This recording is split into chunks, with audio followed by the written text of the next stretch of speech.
Эргэн тойрон сайхан шинэ байшингууд баригдаад нэг үе бодвол их сайхан болчихжээ. Энд читэрчээр нь эрэлгүй худсан байх шүү. Харин нэг харахад хөгжөөдөж байгаа юм шиг.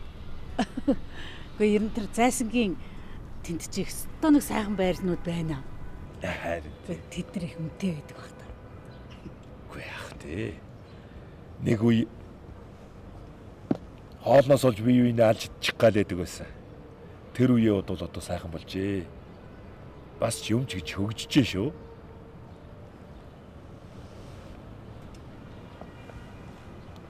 Гэхдээ нөгөө Казакийн Нур Султан Назарбаев За анх тэгсэн гэж шүү дээ. Дахиж ерөнхийлөгч бол сонгогдчиход тэгээд бүх хүмүүсээ цуглуулад за та нарын урд өмнө идэж ууж исэн чи ердөө хамаагүй. Та нар зүгээр өөрсдийнхөө улс оронд хэсэг хэмжээний торгуул төлөөд тэгээ буцаад ирцэг. Хэрвээ ахиад тэр үйл ажиллагаа гэмт хэрэгэд давтах юм бол та нар шоронгоос гарахгүй гэж мэдэрэй гэж хэлээд зарлцсан байгаа байхгүй. Гэхдээ тэгээд тэрний хэлснээр нөгөө төлд нь юм өгөх юм уу? Шөглөгүй байх юм бэ. Өгсөн гэж байгаа байхгүй юу? За. Сайхан шүү. Одоо манайх ч гэсэн тэгмээр юм дөө. Харин тийм ээ. Сонгуульч одоо дууслаа да. Харин ч янз бүрийн заваа юм гарсангүй дээ. Сонгуулаач өгнө шүү. Эрцэн хөрөхгүй заваарах үедээ. Би ч их уг нь эхэндээ аварга дэмжиж гэж бодчихлаа. Тэгээд сүүлдээ ч одоо ерөнхийлөгчөө дэмжиж дөө. Олныгаа дагсан дээр байлгүй дээ хөө. Тэрэн дээрээ л гөөхөө. Залуучууд арчлалт өгөх бах уу тийм ээ? Тэр бүх мөхийг хөдөөнийхэн сонирхдаг баг. Тийм ээ моли? Тийм ээ. Юу гэж хөдөөнийх нь чинь тэнэг маанаг байх вэ дээ чи. Чи хэм малыг хөвчилсныг мэдчихэл байгаа шүү дээ. За тэгээд одоо энэ гэр хорооллоо нэг сайхан барилгаж болчихвол өстой болох гэдэг. Тэгээ бас метротоо олно гэж яриад байгаа. Манай усч хөгжнөө хөгжнө. Сайхан бол. За. Хэдүүлээ хөдлөх үү? За өгөх. Тэр маа гүйлгсэн. Гүйлэг.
хөрөнгө 14 тэрбум төгрөгийн зээлэгчин авлага 4 лиценз 20 гаруй газрыг хамгаалтанд авч хохирол барагдуулах хуулийн төслийг санаачлав.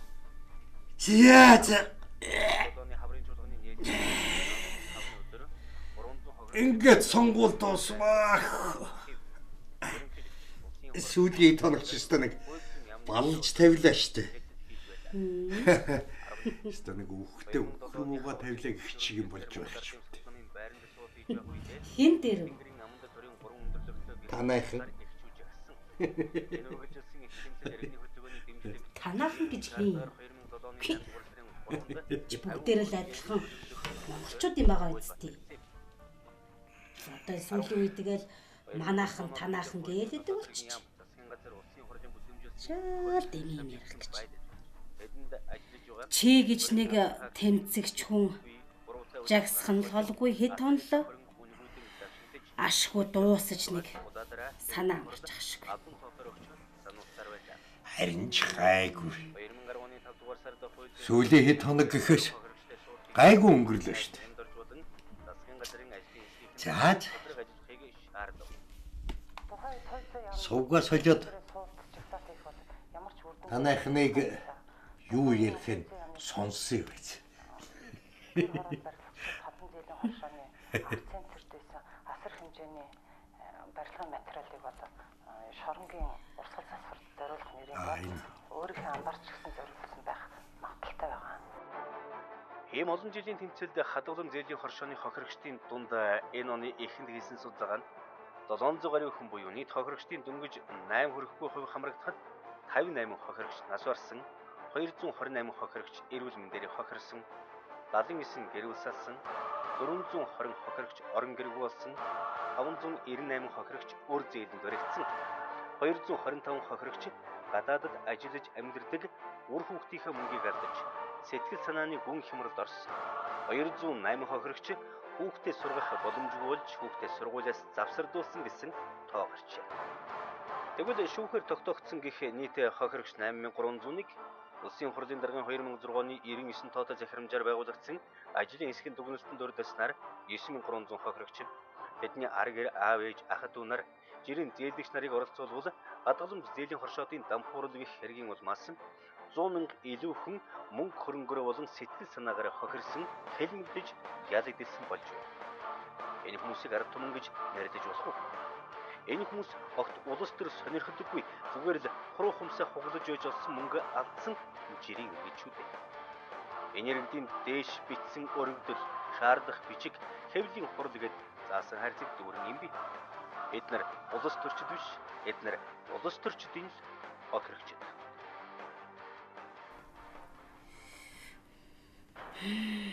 Цаадах эзнийг нь эздийг нь бариач. 3 дахь шат нь одоо их хурлаар яригдсан энэ дээр хосоод бүрэн бараг дуусналаа. Санхүүгийн энэ их дөөрийн хохирлыг иргэдийн махаа зулгааж ажиллаж авсан татврын мөнгөөр төлнө гэдэг нь аль эртнээс тооцоолон бодсон улс төрд шургалсан лөөрчдийн нүүдэл байсан байна. Үүнийг дампуурлал нь аль хэдийнэ өрнөл хэсэгтээ орчихсон байхдаа байгуулагдсан санхүүгийн зохицол хорооны дараасан бадраа алуулахынхаа урд өдөр нотлон ярьсан байдаг юм.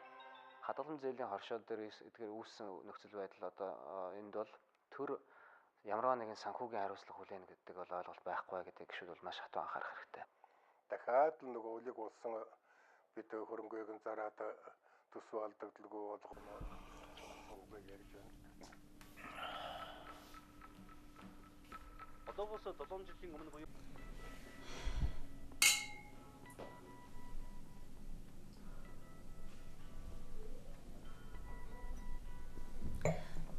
нэр чиний шалгадж байгаа хэрэг юу болж байгаа вэ?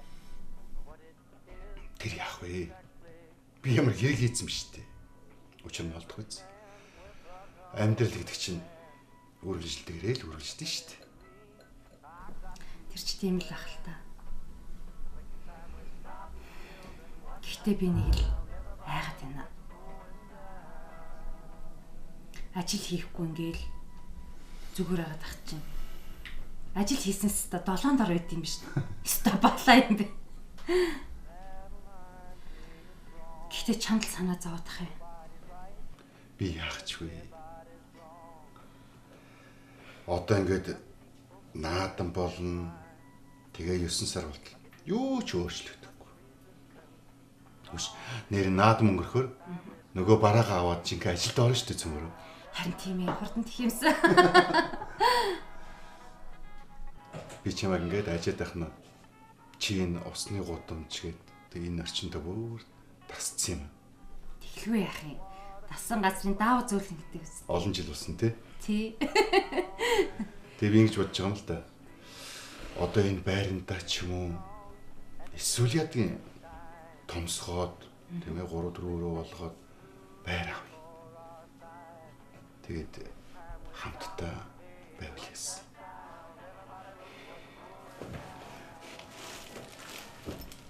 Энийг чам. Ямар гоё юм бэ?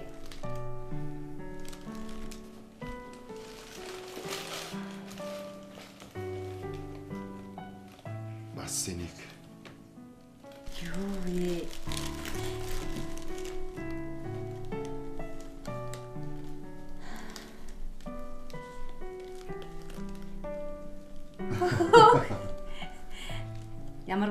гоё. Ямар гоё юм бэ? Тэнсмэ. Би чамд бүр тасчихч.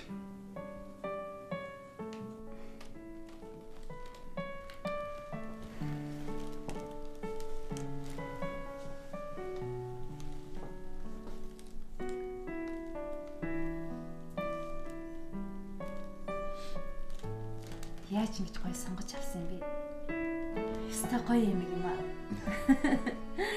Гэхдээ хачи юм. Энэ бүх юм болоодж байгаа юм шиг. Зүудлээдж байгаа юм шиг.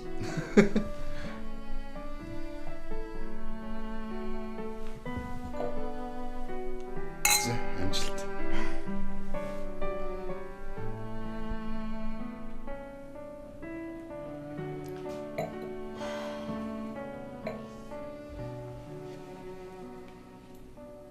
Дээрээ манад ирдэг залуучууд ямар айхтар залуучууд вэ?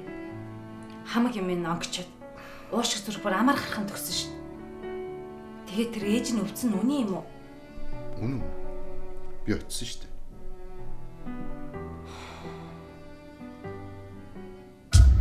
Чи энд ирэх л болж тээ. Битгий тэнэг юм хийгээрээч.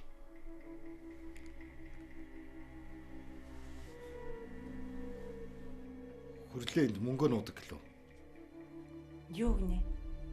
Юу мөнгө? Би харсан шүү дээ. Хүрлээ бүх мөнгөө данснаас аваад энэ байрал үрсэн. Энд танахаас өөр ирдэг айл байхгүй зү. Чи юу яриад байгаа юм бэ? Би хүрлээтэй танилцаад удаачгүй байна. Хүрлээ идэхээр зүгээр л ажил хэргийн холбоотой улсууд надад ямар ч мөнгө хадгалуулаагүй. За чи болж үз. Чамаа Гонконг явсан хойгуур чинь бүх мөнгөө аваад ийшээ ирсэн байна. Чи мөн битгий мэдэн бутлаад байгаа. Та нар чи юу ямар сонио хүмүүс вэ? Учир начрыг олохгүй мөртлөө хүний гэрт ирчээ дарамтлаад ах юм. Би цагдаа дуудах юм уу? Дуудлаа чи. Хинч авахгүй тэр мөнгийг. Цаад новш чинь улсад тушаачаад өөрөө шорондоо явах. Гэхдээ та нар чи одоо юу яриад байгаа юм бэ? Энэ гэрт мөнгө байхгүй. Юу мөнгө хадгалуулсан гэж яриад байгаа юм? Бага гэж байна. Бага гэж би энд. 2 сая доллар нуучаад миний ээж тэнд өгөх гээд байна. Өгөх гээд байна штэ. Тэгэд 20 сая төгрөг өгч чадахгүй. Би тэгэхэд насаараа зүтгэж идэг. Өөдөө новшнууд. Ер нь хэдэн төгрөг өгчүүл яасан бэ?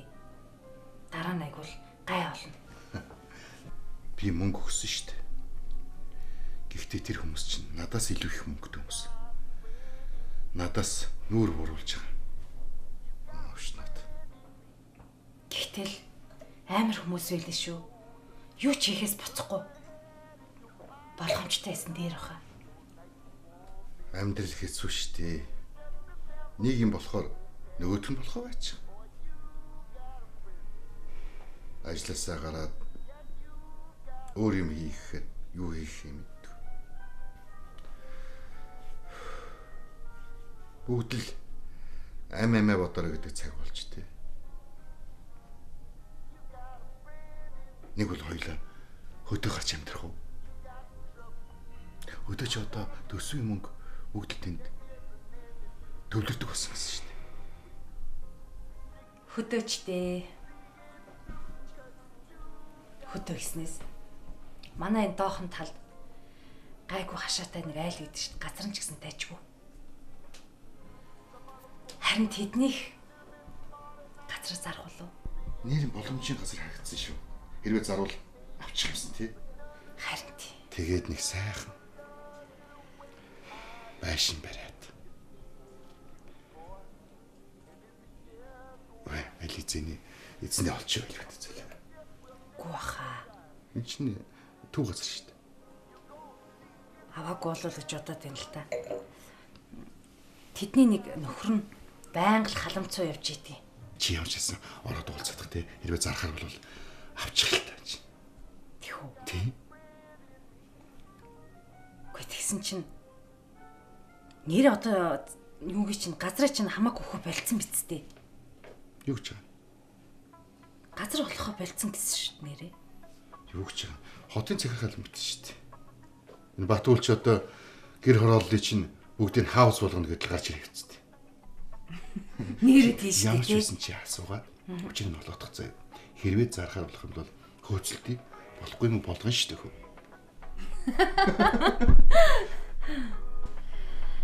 За. Сонгуулийн дараа олъё. Чи сонгуулаа өгнө үсттэй. Үгүй ээ. Эцэн бүрдэхгүй байх тусмаа манайханд сайн байхгүй юу? Хоёр дахь сонгуул нь болоод Батэрдээ авраг гарч хаас. Батэрдээ авраг гарах юм бол манайхны энэ шоронгийн айдас алга болох хэрэгтэй байхгүй юу? Авраг гарч хаас.